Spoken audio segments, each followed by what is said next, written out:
साथियों, आज ये ओपीएस समृद्धि संकल्प यात्रा का जो कैथल के अंदर आयोजन किया गया है, आप सबको याद होगा कि आप सबने 2023 में इसी दिन नांगल चौधरी से एक पवित्र यात्रा का आरंभ किया था।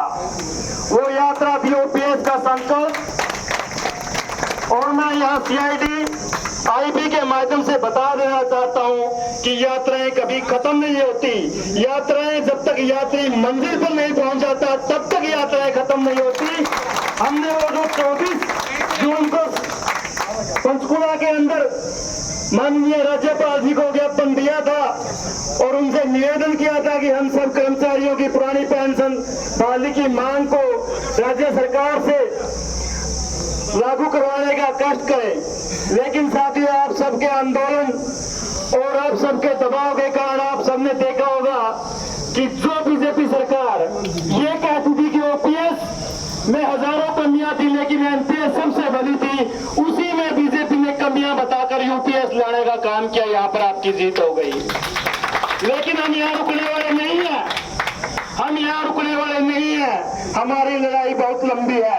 आज फिर हम ये संकल्प लेते हैं ओपीएस संकल्प के माध्यम से, यात्रा के माध्यम से, कि हमारा ये संकल्प है कि हम सब तक पुरानी पेंशन बहाल नहीं हो जाती। हमारा ये संकल्प है संघर्ष का, हमारा ये संकल्प है अडिगता का, हमारा ये संकल्प है एकता का, हमारा ये संकल्प है जीत का, जीत का, जीत का। मैं यहाँ पर पहुंचे तमाम संगठनों, विभागों, पेंशन वाली संघर्ष समिति की तमाम राज्य कार्यकारिणी और सभी जिला प्रधानों का हार्दिक अभिनंदन और स्वागत करता हूँ। आप सभी का बहुत बहुत धन्यवाद जो आपने आज हमारी जो ओपीएस संकल्प साइकिल यात्रा को कवर किया।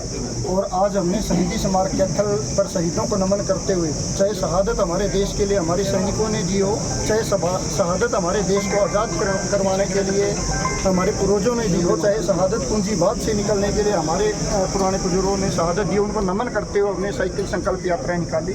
और इसका एकमात्र उद्देश्य है कि हरियाणा प्रदेश के कर्मचारियों अधिकारियों के लिए जल्द से जल्द पुरानी पेंशन नीति को बहाल किया जाए। एक देश के अंदर दो तरह के विधान नहीं हो सकते। जहां विधायकों सांसदों को आज कई पेंशनों का प्रावधान है और वो तब है जब संविधान उनको ये अधिकार नहीं देता। इन्होंने अपने लिए नीतियां बना ली विधानसभा में बैठकर। और जो कर्मचारी अधिकारियों को संविधान अधिकार देता है और आज़ादी के बाद से लगातार ये चीज़ हमें मिलती आ रही है, कोई नई चीज़ हम नहीं मांग रहे, जो पहले से मिलती आ रही है वही चीज़ तो हम मांग रहे हैं। इसलिए हम चाहते हैं कि हमें नई पेंशन योजना जो पूंजीवादी व्यवस्था की तरफ हमें बढ़ाने का काम करती है, जो बाजार आधारित नीति है, उसको खत्म करके और जल्द से जल्द हरियाणा प्रदेश के कर्मचारी अधिकारियों के लिए पुरानी पेंशन नीति को बहाल करे।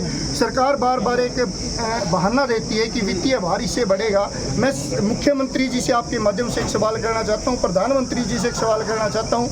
अभी आपने सैकड़ों चेयरमैन आप अभी लगाओगे जिनकी कोई ज़रूरत नहीं है किसी भी विभाग में लगाने के लिए, लेकिन आप अपनी राजनीतिक महत्वाकांक्षा और अपने राजनीतिक दोस्तों को खुश करने के लिए चेयरमैन लगा रहे हो। और उनको ए ग्रेड अधिकारी जो हमारा युवा साथी 15 साल तक दिन रात कठिन मेहनत करने के बाद, दिन रात पढ़ने के बाद लाइब्रेरी में बैठ कर एक गजटेड अधिकारी लगता है, और उनकी सुविधाएं आप राजनीतिक अपने साथियों को लाभ देने के लिए उनको 75,000 की सैलरी, गाड़ी, उसका तेल, आप मकान किराया भत्ता उनको 50,000 दे रहे हो। और इसके अलावा बहुत सारी सुविधाएं जब उनको दी जा सकती है, उनके लिए वित्तीय लाभों की कोई कमी नहीं है, तो हमारे लिए कहाँ से कमी हो सकती है। तो इस तरह की नीतियाँ नहीं चलेगी। हम मुख्यमंत्री जी से निवेदन करते हैं कि जल्द से जल्द पुरानी पेंशन नीति को बहाल करें। निश्चित तौर पर आज जो कर्मचारी अधिकारी इतनी कड़कती गर्मी के अंदर साइकिल चलाकर ओपीएस की मांग कर रहा है, आपका स्वागत भी करने का काम करेगा। और अगर आप ऐसा नहीं करते तो निश्चित तौर पर यह विरोध हमारा ओपीएस बहाली तक जारी रहेगा। पेंशन बहाली संघर्ष समिति जिंदाबाद, जिंदाबाद, जिंदाबाद। पीपीएस आगे बढ़ो,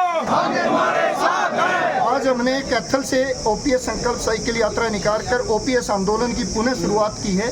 और इस आंदोलन को अब हम हरियाणा के तमाम जिलों में करते हुए फिर राज्य स्तरीय एक बड़े आंदोलन की हम तैयारी कर रहे हैं, जहाँ पर मुख्यमंत्री आवास घेराव निश्चित तौर पर वहाँ तक पहुँचने का काम करें। Thank you. पुरानी पेंशन बहाल करो।